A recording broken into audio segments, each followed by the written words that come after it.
How to enable and use Apple Pay Later in iOS 18.1. Hey everyone, in today's video, I'll show you how to enable and use Apple Pay Later on your iPhone with iOS 18.1.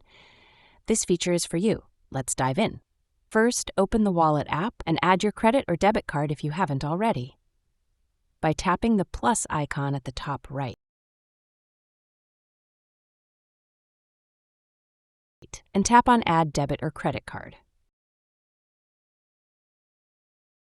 Put the card's details, and it will automatically add your card to the Apply. Go back to Home Screen and check for software updates. Go to Settings, tap on General, then select Software Update to ensure you're running iOS 18.1 or later. Now go to Home Screen and open the Wallet app. Every Apple Pay payment will be from your debit card or credit card account. Verify if Apple Pay Later is supported in your region and enabled by your bank.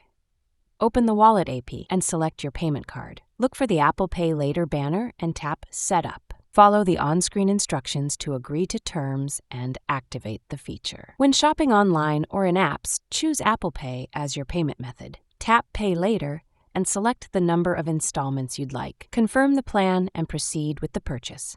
Open the Wallet app and select Apple Pay Later to view upcoming payments and balances. Ensure your linked bank account or card has sufficient funds for automatic withdrawals. And that's how you enable and use Apple Pay Later on iOS 18.1. If you found this helpful, don't forget to like, comment, and subscribe for more iPhone tips and tricks. See you next time.